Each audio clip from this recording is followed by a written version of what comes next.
ሰላም ጤና ይስጥልን ተመልካቾቻችን፣ ይህ ሳምንታዊ የኢዜአ ስፖርት ፕሮግራም ነው። በዛሬው ዝግጅት ከሀገር ውስጥ የኢትዮጵያ ፕሪሚየር ሊግ 18ኛ ሳምንት መርሃ ግብር እንቃኛለን።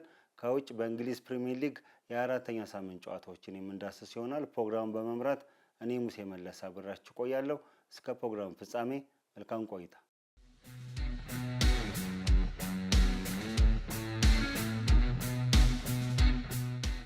የሀገር ውስጥ ርዕሰ ጉዳያችን የኢትዮጵያ ፕሪሚየር ሊግ ነው። የኢትዮጵያ ፕሪሚየር ሊግ ጨዋታዎች እንግዲህ የመጀመሪያ ዙር መርሃ ግብር ወደ መገባደዱ ደርሷል።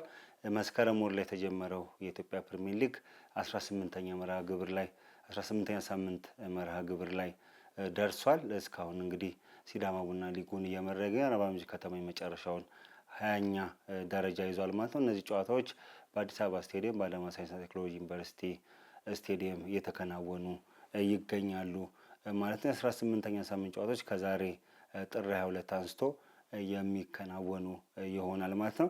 የ19ኛ ሳምንት ጨዋታዎች በቀጣይ ሳምንት ከደረጉ በኋላ ጥር 29 የመጀመሪያው ዙር ይጠናቀቃል። ከዛ በኋላ የ15 ቀን ረፍት አድርገው ክለቦቹ የካቲት 14 ወደ ውድድር እንደሚመለሱ የፕሪሚየር ሊጉ አክሲዮን ማህበር አስታውቋል። እንግዲህ ሁለት ጨዋታዎች ይቀራሉ የመጀመሪያው ዙር ከመጠናቀቁ በፊት የ18ኛ ሳምንት እና የ19ኛ ሳምንት መርሃ ግብሮች የሚከናወኑ ይሆናል። በዋሳ ዩኒቨርሲቲ ስቴዲየም ሊደረጉ የነበሩ የ18ኛና የ19ኛ ሳምንት ጨዋታዎች ወደ አዳማ ሳይንስና ቴክኖሎጂ ዩኒቨርሲቲ ስቴዲየም መምጣታቸውን የሊጉ አክሲዮን ማህበር አስታውቋል ማለት ነው። ይህም እንግዲህ ከዝግጅት ጋር በተያያዘ የሆነ መሆኑን የፕሪሚየር ሊጉ አክሲዮን ማህበር አስታውቋል ማለት ነው። ቀሪ ጨዋታዎች በአዳማ ሳይንስና ቴክኖሎጂ ዩኒቨርሲቲ ስቴዲየም ይከናወናሉ። በአዲስ አበባ ስቴዲየም የሚደረጉ የ18ኛና የ19ኛ ሳምንት ጨዋታዎች አሉ ማለት ነው። የ18ኛ ሳምንት ጨዋታዎችን የምንመለከት ይሆናል። የኢትዮጵያ ፕሪሚየር ሊግ 18ኛ ሳምንት ጨዋታዎች ከዛሬ አርብ ጀምሮ ይደረጋሉ። እንዲህ ከጥር 22 አንስቶ እስከ ጥር 24 እስከ ፊታችን እሁድ የሚከናወን ይሆናል። ዛሬ 3 ጨዋታዎች ይደረጋሉ። ቅድሚያ የምንመለከተው በአዳማ ሳይንስና ቴክኖሎጂ ዩኒቨርሲቲ ስቴዲየም የሚከናወኑ ጨዋታዎችን ሐዋሳ ከተማ ከኢትዮ ኤሌክትሪክ ከቀኑ 9 ሰዓት፣ ወላይታ ዲቻ ከአዳማ ከተማ ከምሽቱ 12 ሰዓት በአዳማ ሳይንስና ቴክኖሎጂ ዩኒቨርሲቲ ስቴዲየም ጨዋታቸውን ያከናውናሉ። በዚህ ዕለት ምድረገነት ሽሬ ከኢትዮጵያ መድን ከቀኑ 9 ሰዓት በአዲስ አበባ ስቴዲየም ጨዋታቸውን የሚያከናውን ይሆናል። ምድረገነት ሽሬ ኢትዮጵያ መድን በ18ኛ ሳምንት ድል አልቀናቸው ወደ አሸናፊነት ለመመለስ የሚያደርጉት ነው። የወቅቱ የሊጉ አሸናፊ ኢትዮጵያ መድን እንግዲህ ጥሩ ግስጋሴ ላይ አይገኝም በዘንድሮ የውድድር ዓመት ማለት ነው። ወደ አሸናፊነት ለመመለስ የሚያደርገው ጨዋታ የሚጠበቅ ይሆናል። ቅዳሜ በተመሳሳይ እንደዚሁ 3 ጨዋታዎች የሚከናወኑ ይሆናል። የሊጉ መሪ ሲዳማ ቡና ከባህር ዳር ከተማ ቀኑ 11 ሰዓት ላይ በአዳማ ሳይንስና ቴክኖሎጂ ዩኒቨርሲቲ ስቴዲየም የሚያደርገው ጨዋታ ተጠባቂ ነው። ሲዳማ ቡና በ18ኛ ሳምንት መርሃ ግብር በነገሌ አርሲ 1-0 ሽንፈት አስተናግዷል። በሊጉ ሁለተኛ ሽንፈቱን ማስተናገዱ የሚታወስ ነው። ባህር ዳር ከተማ ያለ ግብ አቻ መለያየቱ ይታወሳል። እነዚህ ሁለቱ ቡድኖች ለማሸነፍ የሚያደርጉት ጨዋታ የሚጠበቅ ነው። በተለይ ሊጉ መሪ የመጀመሪያውን ዙር በመሪነት ለማጠናቀቅ በዚህ ጨዋታ 3 ነጥብ ማግኘት ይኖርበታል ማለት ነው። ሌላኛው ጨዋታ ድሬዳዋ ከተማ ከሀዲያ ሆሳዕና የሚያደርጉት ጨዋታ ነው። ይህ ጨዋታ 7 ሰዓት ላይ በአዲስ አበባ ስቴዲየም የሚከናወን ይሆናል። በዚህ ዕለት በአዲስ አበባ ስታዲየም መቻል ከሸገር ከተማ ጨዋታቸውን ያደርጋሉ። መቻል በ29 ነጥብ ሁለተኛ ደረጃ ላይ ይገኛል። ባለፉት 3 የሊጉ ጨዋታዎችም ማሸነፍ ችሏል ማለት ነው። ሌሎች ጨዋታዎች እንግዲህ እሁድ ነው የሚደረጉት። እሁድ ቀሪ 4 ጨዋታዎች ይደረጋሉ። የ18ኛ ሳምንት የማጠናቀቂያ መርሃ ግብር ማለት ነው። በዚሁ መሰረት ወልዋሎ ዓዲግራት ዩኒቨርሲቲ ከአርባ ምንጭ ከተማ ቀኑ 7 ሰዓት፣ ፋሲል ከነማ ከቅዱስ ጊዮርጊስ ከቀኑ 10 ሰዓት ላይ በአዲስ አበባ ስታዲየም ይጫወታሉ። በተለይም ፋሲል ከነማና ቅዱስ ጊዮርጊስ የሚያደርጉት ጨዋታ ተጠባቂ ነው። እነዚህ ሁለቱ ቡድኖች የሚያደርጉት ጨዋታ የሚጠበቅ ነው ማለት ነው። እነዚህ ሁለቱ ቡድኖች እንግዲህ በዘንድሮ ውድድር ዓመት ፋሲል ከነማ ስንመለከት ጥሩ ግስጋሴ እያደረገ ይገኛል። በአንጻሩ ደግሞ ቅዱስ ጊዮርጊስ ወጣ ገባ ያለ እንቅስቃሴ እያደረገ ይገኛል ማለት ነው። ፋሲል ከነማ በሊጉ አነስተኛ ሽንፈት ያስተናገደ ነው። 1 ጨዋታ ብቻ ነው እስካሁን የተሸነፈው። ቅዱስ ጊዮርጊስ በአንጻሩ ደግሞ 6 ጊዜ ሲያሸንፍ 6 ጊዜ ተሸንፏል።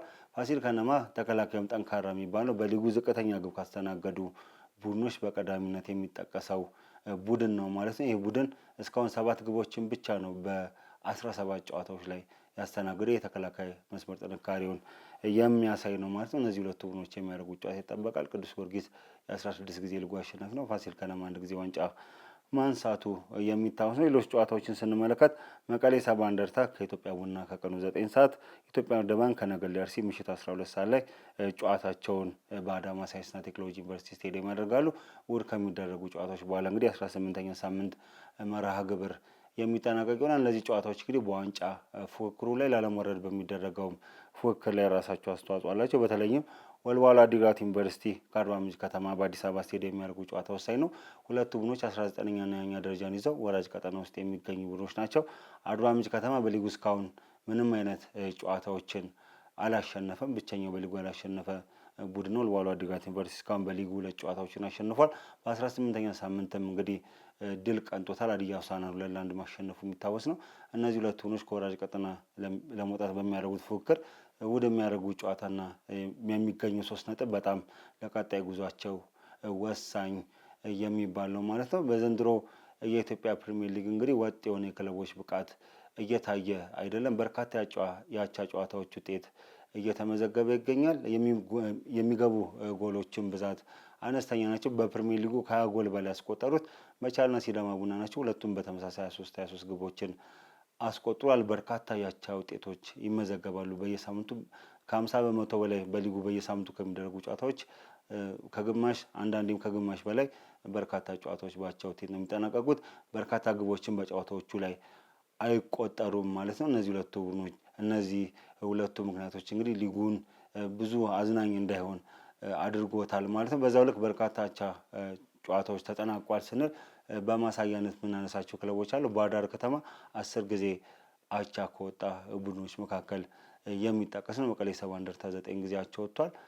ነገሌ አርሲ 8 ጊዜ አቻ ወጥቷል። ሌሎችም 7ም 6ም 5 ጊዜ አቻ የወጡ ክለቦች አሉ። እነዚህ ክለቦች እንግዲህ ወጥነት የሌለው ብቃት እያሳዩ ይገኛሉ። በአንድ ውድድር ዓመት በመጀመሪያው አጋማሽ ብቻ ባህር ዳር ከተማ 10 ጨዋታዎችን አቻ መውጣቱ ከ30 ማግኘት ከሚገባው ነጥብ 10 ብቻ እንዲያገኝ ያደረገው 20 ነጥብ ጥሏል ማለት ነው በአቻ ውጤት ምክንያት። ይህንን እንግዲህ ግማሹን እንኳ ቢያገኝ በሊጉ ተፎካካሪ ሊሆን የሚችልበትን እድል ሊያገኝ ይችል ነበረ። እንደዚሁ ሌሎችም ቡድኖች እንደዚሁ ነጥብ የጣሉ የሊጉ መሪ ሲዳማ ቡናም ሳይቀር እንደዚሁ 6 ጊዜ አቻ ወጥቷል ማለት ነው። ግቦች በሚፈልገው መጠን የተቆጠሩ አይደለም።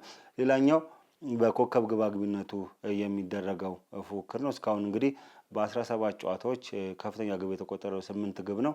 እነሱም በቅዱስ ጊዮርጊሱ አጥቂ አቤል ያለውና በኢትዮጵያ ንግድ ባንኩ አዲስ ግዳይ ነው። ሁለቱም ቡድኖች ተጫዋቾች እንግዲህ 8 ግቦችን ማስቆጠር ችሏል።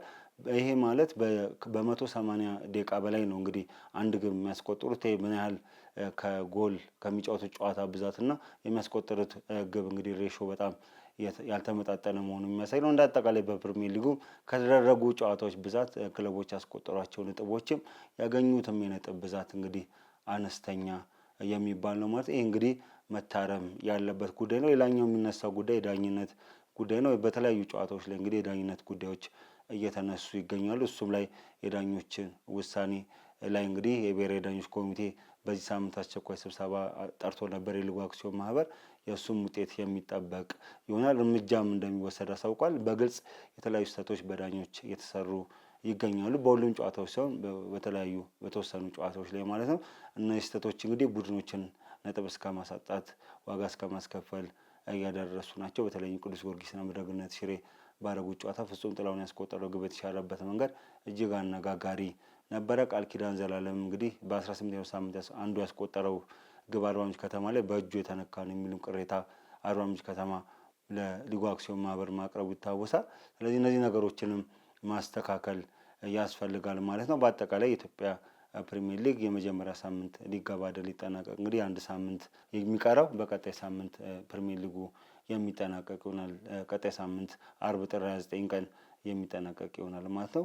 የኢትዮጵያ ፕሪሚየር ሊግን የተመለከቱ መረጃዎችን በቀጣይ ፕሮግራሞቻችን ላይ በስፋት የምንመለስባቸው ይሆናል ማለት ነው። ተመልካቾቻችን ከሀገር ውስጥ የነበረን ርዕሰ ጉዳይ ይሄን ይመስል ነበረ። ከአፍታ ቆይታ በኋላ ወደ ውጭ ስፖርታዊ መረጃ እናልፋለን። አሁንም ከኢዜአ ስፖርት ፕሮግራም ጋር አብራችሁን ቆዩ።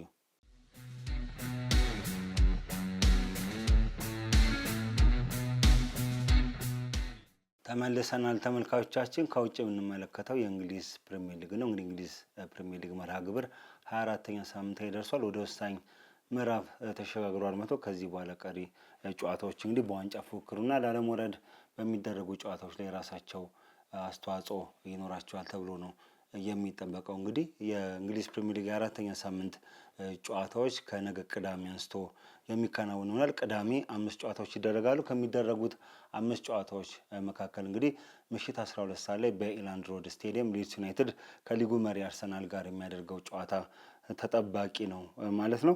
የዮርክሻየሩ ሊድስ ዩናይትድ በ26 ነጥብ 16ኛ ደረጃን ይዟል። እንግዲህ የወራጅ ቀጠና ስጋት ውስጥ የሚገኝ ቡድን ነው። በአንጻሩ የሰሜን ለንደኑ አርሰናል በ50 ነጥብ ሊጉን እየመራ ይገኛል። ባለሜዳው ሊድስ ዩናይትድ በዘንድሮ ውድድር ዓመት በሊጉ እስካሁን ባደረጋቸው 23 ጨዋታዎች 6 ጨዋታዎችን ሲያሸንፍ 9 ጊዜ ተሸንፏል። በቀሪ 8 ጨዋታዎች አቻ ወጥቷል ማለት ነው። ተጋጣሚ አርሰናል በበኩሉ በሊጉ ካከናወናቸው 23 ጨዋታዎች 15ቱን ሲያሸንፍ በ3ቱ ተሸንፏል። በቀሪ 5 ጨዋታዎች ነጥብ ተጋርቷል ማለት ነው።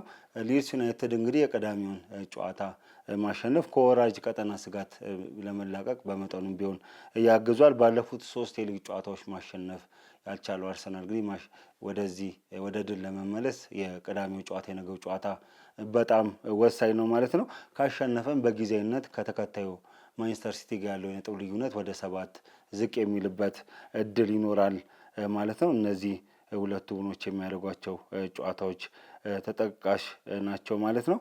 ሌሎች ጨዋታዎችም እንደዚሁ በእለቱ የሚከናወኑ ይሆናል ማለት ነው። ሌላው እሁድ የሚደረጉ ጨዋታዎች ናቸው ተጠባቂ መርሃ ግብር ተብለው ሊወሰዱ የሚችሉት። ምሽት 1 ሰዓት ከ30 ላይ በቶተንሃም ሆትስፐር ስቴዲየም ቶተንሃም ሆትስፐርስና ማንቸስተር ሲቲ የሚያደርጉት ጨዋታ ይጠበቃል። እንግዲህ ማንቸስተር ሲቲ በ46 ነጥብ ሁለተኛ ደረጃ ላይ ይገኛል። ቶተንሃም ሆትስፐርስ 14ኛ ደረጃ ላይ በ28 ነጥብ ይገኛል። ሁልጊዜ ቶተንሃም ሆትስፐርስና ማንቸስተር ሲቲ ሲገናኙ በጣም አዝናኝ ፉክክር፣ ተመጣጣኝ ፉክክር እንመለከታለን። በመጀመሪያው ዙር ጨዋታ እንግዲህ ቶተንሃም ሆትስፐርስ ወደ ኢታድ በማምራት እንግዲህ 2-0 ማሸነፉ የሚታወስ ነው ማለት ነው። ይሁንና ቶተንሃም ሆትስፐርስ ባለፉት 5 የሊጉ ጨዋታዎች እንግዲህ ድል አልቀናው። እንግዲህ በአውሮፓ ሻምፒዮንስ ሊግ በሳምንቱ አጋማሽ ኢንትራክት ፍራንክፈርትን አሸንፎ 2-0 አሸንፎ ቀጥታ ወደ ጥሎ ማለፉ ቢገባም በሊጉ ግን ባለፉት ጨዋታዎች ላይ ማሸነፍ አልቻለም። በቶማስ ፍራንክ የሚመራው ቶተንሃም ሆትስፐርስ እንግዲህ ጥሩ ግስጋሴ እያደረገ አይደለም። ወደ ማሸነፍ ለመመለስ የሚያደርገው ጨዋታ ተጠባቂ አድርጓል። ማንቸስተር ሲቲ እንግዲህ በ23ኛ ሳምንት መርሃ ግብር ወልቭስን 2-0 ማሸነፍ ከዛ ቀደም ከነበሩ 3 ጨዋታዎቻቸው ውጤት በኋላ እንግዲህ ወደ አሸናፊነት መመለሱ የሚታወስ ነው። እነዚህ ሁለቱ ቡድኖች ወደ አሸናፊነት ለመመለስ የሚያደርጉት ጨዋታ እንደዚሁ ተጠቃሽ ነው ማለት ነው። ሌላኛው ማንቸስተር ዩናይትድ ከፉላም ከቀኑ 11 ሰዓት ላይ በኦልድ ትራፎርድ ስቴዲየም የሚያከናውኑት ጨዋታ ነው። እንግዲህ ማንቸስተር ዩናይትድ ባለፉት 2 ጨዋታዎች ላይ እንግዲህ የሊጉን መሪ አርሰናልና ተከታዩ ማንቸስተር ሲቲን በማሸነፍ እንግዲህ ጥሩ ግስጋሴ እያደረገ ይገኛል። በጊዜ አሰልጣኝ ማይክል ካሪክ የሚመራው ማንቸስተር ዩናይትድ እንግዲህ አሰልጣኙ ካሪክን ከሾመ በኋላ ባለፉት 2 ጨዋታዎች ላይ ጥሩ እንቅስቃሴ አሳይቷል። ግን ተጫዋቾቹና ሌሎች የቡድኑ አባላት እንግዲህ ጥያቄ ውስጥ የተነሳባቸው ያለው ጉዳይ እንግዲህ በትልቅ ጨዋታዎች ያሸንፋሉ፣ ግን እንደ ፉላም ካሉ ቡድኖች ጋር ደግሞ 3 ነጥብ መውሰድ ላይ በአሰልጣኝ ሩበን አሞሪም ጊዜ የነበረውን ድክመት አርመው እንግዲህ ፉላምን ያሸንፋሉ የሚለው ጥያቄ የተነሳ ይገኛል። እንግዲህ ማይክል ካሪክ እናሸንፋለን ሲል ከጨዋታው በፊት አስተያየቱን ሰጥቷል። እንግዲህ ማንቸስተር ዩናይትድ ከፉላም ጋር የሚያደርገው ጨዋታ ተጠቃሽ ነው። ፉላም በ34 ነጥብ 7ኛ ደረጃን ይዟል። ወጣ ገባ አቋም ቢያሳይም ፉላም በአንጻራዊነት በዘንድሮው ውድድር ዓመት ጥሩ የሚባል እንቅስቃሴ እያደረገ ይገኛል ማለት ነው። ሌላኛው ጨዋታ እንግዲህ እነዚህ ሁለቱ ቡድኖች የሚያደርጉት ጨዋታ ነው። ማንቸስተር ዩናይትድ ጨዋታውን የማሸነፍ ሰፊ ግምት አግኝቷል ማለት ነው። 3 ነጥብ ማግኘት ለማንቸስተር እንግዲህ በአውሮፓ ሻምፒዮንስ ሊግ ለመሳተፍ ለሚያደርገው ጉዞ ወሳኝ ነው። በ38 ነጥብ 4ኛ ደረጃ ላይ ይገኛል። ካሸነፈ ነጥቡን ወደ 41 ከፍ ማድረግ ይችላል ማለት ነው። በ23ኛ ሳምንት ብራይተንን 2-1 ያሸነፈው ፉላም ደግሞ ተከታታይ ድሉን ለማስመዝገብ ይጫወታል ማለት ነው። በቪላ ፓርክ ስቴዲየም አስቶን ቪላ ከብሬንፎርድ ከቀኑ 11 ሰዓት ላይ እሁድ ጨዋታቸውን የሚያከናውኑ ይሆናል። አስቶን ቪላ በ46 ነጥብ በሲቲ በግብ ክፍያ ተበልጦ 3ኛ ደረጃን ይዟል። ብሬንፎርድ በ33 ነጥብ 8ኛ ደረጃን ይዟል ማለት ነው። ማሸነፍ እንግዲህ አስቶን ቪላን በዋንጫ ፉክክሩ ላይ እንዲቆይ ያደርጓል። ነጥቡን ወደ 49 ከፍ ያደርግለታል። ተጋጣሚ ብሬንፎርድ ከ2 ተከታታይ ሽንፈቶች በኋላ ወደ አሸናፊነት ለመመለስ የሚያደርገው ጨዋታ ነው። የእሁድ ሌላኛው ጨዋታ ኖቲንግሃም ፎረስት ከክሪስታል ፓላስ የሚያደርጉት ጨዋታ የጨዋታ ከቀኑ 11 ሰዓት ላይ በሲቲ ግራውንድ ስቴዲየም የሚከናወን ይሆናል። እነዚህ ሁለቱ ቡድኖች የሚያደርጉት ጨዋታ እንግዲህ በውጤት ማጣት ቀውስ ውስጥ የሚገኙ ቡድኖች ናቸው። 3 ነጥብ ማግኘት ለሁለቱም ወሳኝ ነው። ሌላኛው እንዲህ ቀዳሚ የሚደረጉ ጨዋታዎች አሉ። ዌስትሃም ዩናይትድ ከቼልሲ በስታንፎርድ ብሪጅ ከምሽቱ 12 ሰዓት ጨዋታቸውን ያደርጋሉ። ሊቨርፑል ከኒውካስትል ዩናይትድ ምሽቱ 2 ሰዓት ከ30 ቅዳሜ በአንፊልድ ሮድ ስቴዲየም ኒውካስትል ዩናይትድ ጋር ይጫወታል ማለት ነው። እንግዲህ በውጤት ጥሩ ውጤት እያስመዘገበ ያለው ነው የሊቨርፑል እንግዲህ አሰልጣኙ አርነ ስሎት እስከ ፌብሩዋሪ አጋማሽ በፈረንጆቹ ውጤት የሚያሻሽሉ ከሆነ በአስቸኳይ እንደሚሰናበቱ በሳምንቱ የወጡ መረጃዎች ያመለክታሉ ማለት ነው። እንግዲህ በሳምንቱ አጋማሽ ካራባግን በሻምፒዮንስ ሊግ 6-0 በማሸነፍ ሶስተኛ ደረጃን ይዞ ወደ ሻምፒዮንስ ሊግ ጥሎ ማለት መግባቱ ይታወሳል። ያንን ድባብ ይዞ እንግዲህ ሊቨርፑል ወደ አንፊልድ ተመልሶ ከኒውካስትል ዩናይትድ ጋር የሚያደርገው ጨዋታ ይጠበቃል። ኒውካስትል ዩናይትድ ከፒኤስጂ ጋር እንደዚሁ አቻ በሻምፒዮንስ ሊጉ መውጣቱ የሚታወስ ነው። በሳምንቱ አጋማሽ የጥሎ ማለፍ ማጣሪያ መግባቱ ይታወሳል። እነዚህ ሁለቱ ቡድኖች የሚያደርጉት ጨዋታም እንደዚሁ የሚጠበቅ ይሆናል። እነዚህ ጨዋታዎች እንግዲህ በዋንጫ ፉክክሩም ላይ ላለመውረድ በሚደረገውም ፉክክር ላይ እንግዲህ የራሳቸው አስተዋጽኦ ያላቸው ጨዋታዎች ናቸው። በተለይም ወልቭስ ከቦርንሞዝ የሚያደርጉት ጨዋታ ተጠቃሽ ነው። ወልቭስ የመጨረሻውን ያኛ ደረጃ ይዟል። ቦርንሞዝም እንደዚሁ የውጤት መንገራገጭ ውስጥ የሚገኝ ቡድን ነው። እነዚህ በአጠቃላይ የጠቀስኳቸው ጨዋታዎች በዋንጫ ፉክክሩና ላለመውረድ በሚደረገው ፉክክር ላይ የራሱ የሆነ አስተዋጽኦ ያላቸው ጨዋታዎች ናቸው። እነዚህን የተመለከቱ ከሀገር ውስጥም የኢትዮጵያ ፕሪሚየር ሊግን ጨምሮ ሌሎች የሀገር ውስጥ ጉዳዮች ከውጭ የእንግሊዝ ፕሪሚየር ሊግን ድረ ጨዋታዎች የአራተኛ ሳምንት የእንግሊዝ ፕሪሚየር ሊግን የኢትዮጵያ ፕሪሚየር ሊግ የ18ኛ ሳምንት ውጤቶችን ሰኞ በምናቀርበው የኢዜአ ስፖርት የፖድካስት ፕሮግራም ላይ በድረ ጨዋታ ትንተና በስፋት የምንመለስባቸው ተመልካቾቻችን። የዛሬው የኢዜአ ስፖርት ፕሮግራም ይህን ይመስል ነበረ። ሳምንት በሌላ ርዕሰ ጉዳይ እስከምንገናኝ እስከ ሳምንት ቸርን ሰንብት።